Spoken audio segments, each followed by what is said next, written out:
പഴയ ആലുവ മൂന്നാർ രാജപാത തുറന്നു നൽകാൻ ജനകീയ മാർച്ച് നടത്തി.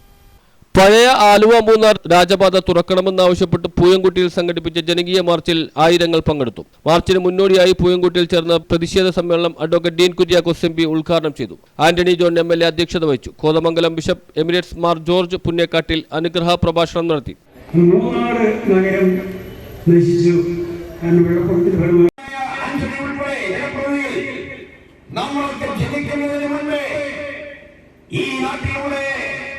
ഈ പാതയിലൂടെ നടന്നുപോയ നൽകിയ വാക്കുകൾ അതിനപ്പുറം നമുക്ക് എന്താണ് വേണ്ടത്?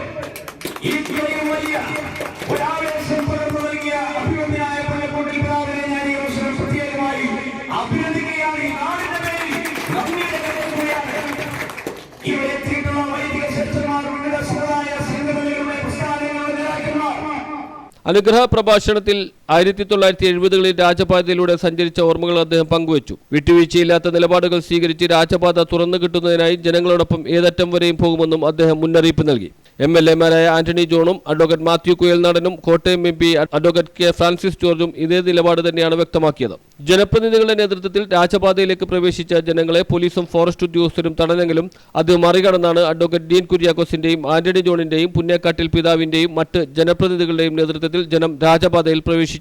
90 വയസ്സെത്തിയ പുന്നേക്കാട്ടിൽ പിതാവ് രാജപാതയിലൂടെ ജനങ്ങൾക്ക് മുന്നേ നടന്നു നീങ്ങിയത് പ്രതിഷേധത്തിലെത്തിയവർക്ക് വലിയ ഊർജ്ജമാണ് നൽകിയത്. കുട്ടമ്പുഴ പഞ്ചായത്ത് പ്രസിഡന്റ് കാന്തി വെള്ളക്കയ്യൻ സ്വാഗതം പറഞ്ഞു. എറണാകുളം ജില്ലാ panchayat president Manoj Muthedan, block panchayat president PM. Basheer, father CB. Edappulavan, Mankulam പള്ളി വികാരി ഫാദർ ജോർജ് കൊല്ലംപറമ്പിൽ, ഷിബു തെക്കുമുറം എന്നിവരും രാജപാത തുറക്കേണ്ടതിന്റെ ആവശ്യകത വ്യക്തമാക്കി സംസാരിച്ചു. മറ്റ് പഞ്ചായത്ത് പ്രസിഡന്റുമാർ, ത്രിതല പഞ്ചായത്ത് ജനപ്രതിനിധികൾ, രാഷ്ട്രീയ, സാമുദായിക, സാംസ്കാരിക മേഖലയിൽ നേതൃത്വം വഹിക്കുന്നവർ, Joshy Pottakkal, advocate AC. Devasia, action council president Shachi Payyanikkal എന്നിവർ ജനകീയ മാർച്ചിന് നേതൃത്വം നൽകി. News bureau, Kothamangalam.